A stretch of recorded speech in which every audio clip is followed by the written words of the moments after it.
Olá, meus amores, tudo bem com vocês, tá? Espero que sim.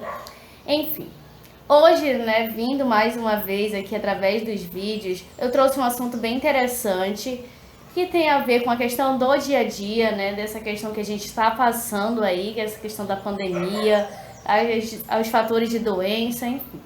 O assunto que eu trouxe foi a diferença entre soro e vacina.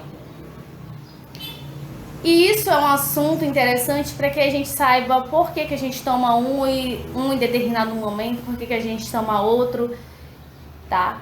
E aí eu trouxe, é interessante para todas as pessoas, né, entender esse processo aí, mas especialmente eu mando para a turminha do 8º ano lá do Leite Tóquio, que era um assunto que a gente estava trabalhando sobre imunidade e que esse assunto, né, sobre vacina está dentro. Então é isso, né? Vamos para. Então o assunto, né, que eu escolhi para a gente rever hoje um pouquinho é a diferença entre soro e vacina, que tem como objetivo saber diferenciar um do outro, né, compreender a importância e a funcionalidade desses dois agentes aí. Então aqui eu trouxe uma tabelinha para que a gente possa comparar e ver, né, as principais diferenças entre um e outro. Saber como é a organização desses agentes importantes aí para a nossa imunidade. Então, primeiro eu falo lá da imunização, em que o soro possui uma imunização passiva e a vacina uma imunização ativa. E o que isso quer dizer? Qual a diferença entre um e outro aí? A imunização passiva, ela acontece com a introdução já de anticorpos. Então a gente tem a constituição lá, a gente já vê que é anticorpos. E da vacina é uma questão ativa por fazer com que esse organismo, né, produza o seu próprio anticorpo. Então a gente tem como constituição lá o antígeno. Então esse antígeno ele é inativo, né, basicamente uma proteína de reconhecimento desse agente causador, que seria um vírus ou uma bactéria, que é introduzido nesse organismo. Esse organismo, por sua vez, né, meio às suas células de defesa, vão reconhecer como um agente estranho e aí vão produzir anticorpos contra esse agente invasor. Então, isso é o meio de imunização ativa, fazer com que o próprio organismo seja capaz de produzir seus próprios anticorpos. As vias são vias artificiais, ou seja, eles são produzidos, né, em laboratórios. A constituição aí a gente falou. Outro fator, essa questão da imunização passiva e ativa, elas podem ocorrer também de forma natural, tá? Como é que a passiva ocorre de forma natural? Através da amamentação. Então, esse bebê, né, a gente vê que a mãe, ela passa esses anticorpos para o seu filho. Quando o bebê nasce, ele nasce com uma imunização baixa. E aí a mãe produz esses anticorpos e consegue passar para o seu bebê através do aleitamento materno, tá? Por isso que o aleitamento é tão importante. E essa ativa, ela acontece quando um determinado ser, nesse determinado organismo, ele pega a doença, né? É acometido da doença sem ter se vacinado, e aí o organismo ele consegue combater essa doença. Então ele gera esses anticorpos, consegue combater a doença, fazendo com que esse organismo fique bem novamente, tá? Então aí já tem uma resposta, ele consegue gerar essa resposta aí para esse determinado ser. Então a resposta aí do soro é uma resposta imediata, enquanto a da vacina ela é uma resposta um pouco posterior. Essa resposta imediata é porque os anticorpos eles já estão prontos, então o papel deles é só combater. Então eles não vão ter que ser produzidos, né? Então por isso também que é um tempo de ação temporária, né? Os anticorpos estão prontos, vão ser introduzidos, vão combater e depois disso eles já não têm mais funcionalidade. Já a vacina, ela tem uma resposta um pouco mais demorada, requer um tempo para que esses anticorpos eles sejam produzidos. Depois que esses anticorpos eles são produzidos, tem a denominação de células de memória. O que seriam essas células de memória?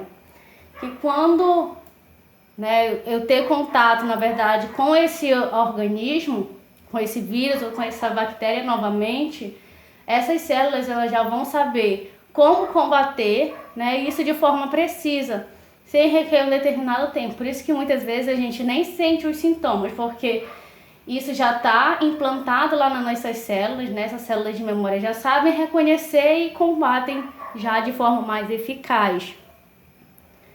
Então, esse tipo de vacina é uma resposta duradoura, né? Tem um tempo de ação duradouro.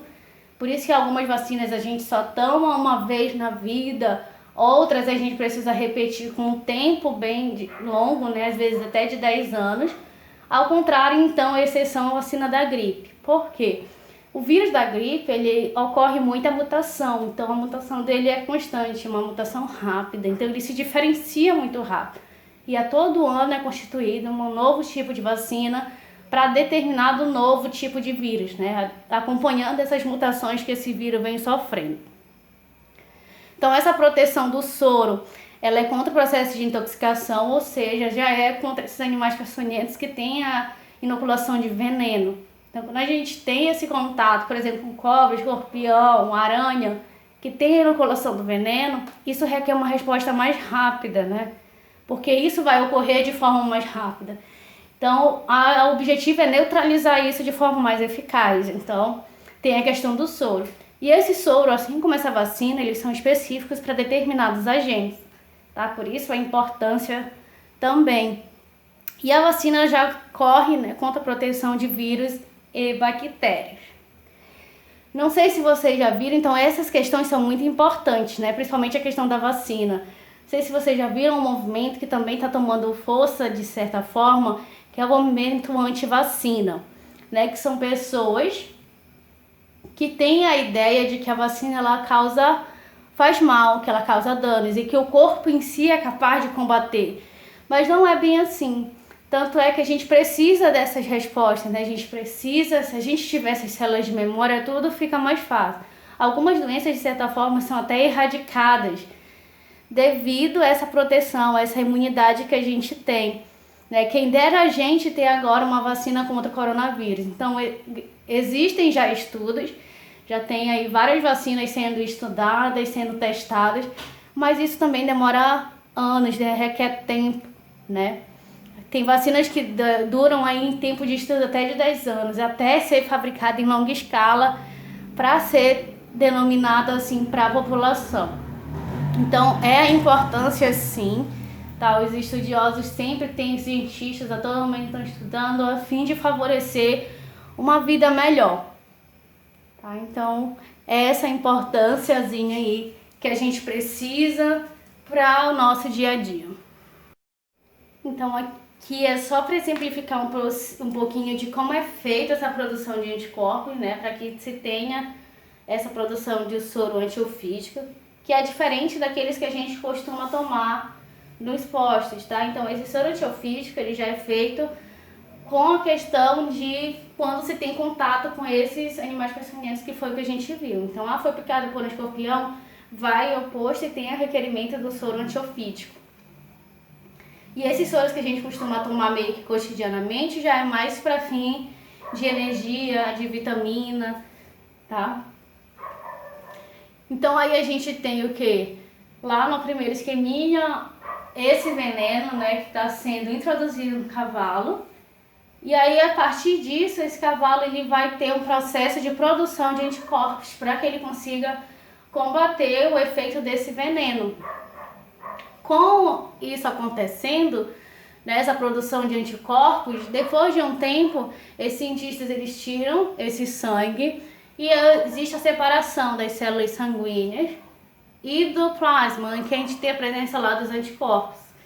E através dessa produção da parte líquida aí, nessa separação, com a tirada desses anticorpos, que se tem, né, em laboratório já esse processo de produção desse soro para que possa ser usado nos humanos, né, esse anticorpo já pronto para que possa ser utilizado nessa resposta imediata que a gente precisa ter diante desse cenário de envenenamento por via de outro animal. Então, meus amores, no mais é isso, tá? Foi uma aulazinha a mais para que a gente possa, né, lembrar de alguns fatores e aí ter ciência da importância, conseguir separar a diferenciação de soro para vacina. E no mais é isso. Beijão e até a próxima aula.